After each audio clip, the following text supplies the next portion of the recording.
Zanaklan est un collectif de photographes né en 2015.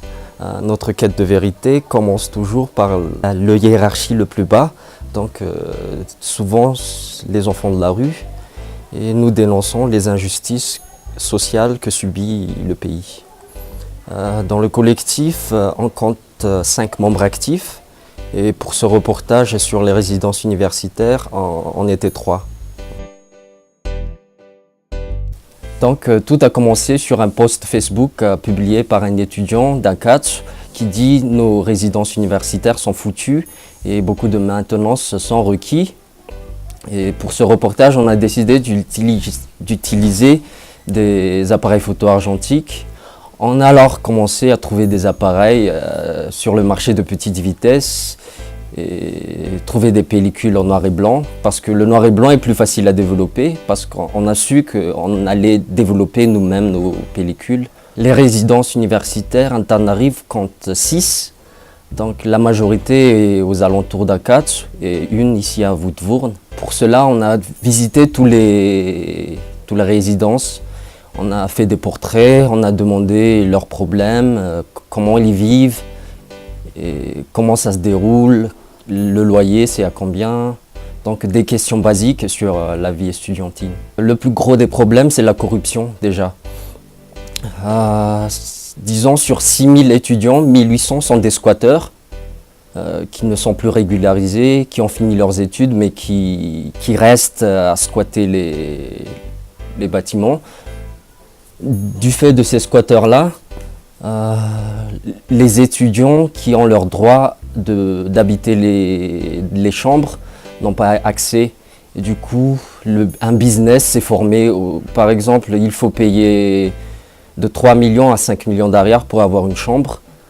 Les infrastructures, il n'y a plus de maintenance. Ça date depuis les années 60.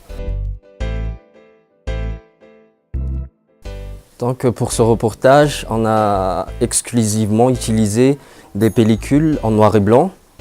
On a fait une série de 12 collages pour montrer les conditions des résidences universitaires et le témoignage des étudiants.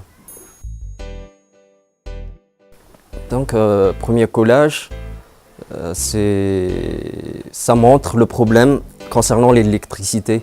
Vu qu'il n'y a pas de maintenance, les étudiants essaient de se débrouiller tant qu'ils le peuvent et faire des branchements sauvages. Un autre problème, c'est la canalisation des eaux. Et les évacuations sont castrées dans les murs et du coup, ils sont bouchés et s'infiltrent dans les murs. Donc, il y a une odeur qui reste dans les chambres des étudiants, une odeur de pourri. Cette photo-là montre que dans les cités universitaires, il y a la ségrégation raciale. Donc il y a des blocs qui sont réservés, par exemple, pour le FART à Mourmani. Il y a un bloc qui est réservé pour ceux qui vivent à Mourndave. Et il y a un bloc qui est réservé pour ceux qui vivent à Majinga. Donc pour un étudiant fraîchement arrivé, il est assez difficile de trouver des places parce que, voilà, à cause de cette ségrégation-là. Dans les cités universitaires, il y a des gargotes, souvent des chambres transformées en gargotes parce qu'il n'y a pas des restos universitaires à sens propre du terme. Et les étudiants sont devenus des rois de la débrouille, donc ils font ce qu'ils peuvent pour survivre dans cet environnement. Parfois, dans les chambres qui ont été cloisonnées, il y a une famille qui y vit. Dans cette photo, c'est 3 enfants et la femme et son mari dans un espace de pas plus de 7 mètres carrés, je dirais. Et ils improvisent tant qu'ils peuvent, ils transforment les couloirs en coiffure. Donc voilà les conditions qui existent à Amboipou. Les résidences d'Abattoir sont situées à plus de 30 minutes de marche de l'université. Je dirais que ce résidence-là, c'est la résidence de la dernière chance. Même problème, l'eau il est coupée toute la journée. Il faut attendre la nuit pour remplir les bidons. L'accès à l'eau est parfois difficile, donc l'utilisation des bidons est évidente. Il y a aussi, mais par contre, il y a des étudiants qui essaient de transformer leurs habitations comment dire ça, un foyer, un chez-soi, quoi. Donc elle a transformé, elle a planté elle a créé un petit espace vert dans son couloir, voilà.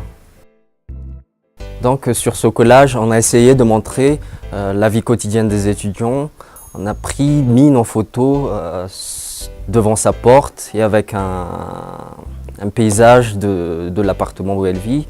Et Ravak, étudiant, il essaie d'étudier à la lumière du jour sur sa fenêtre.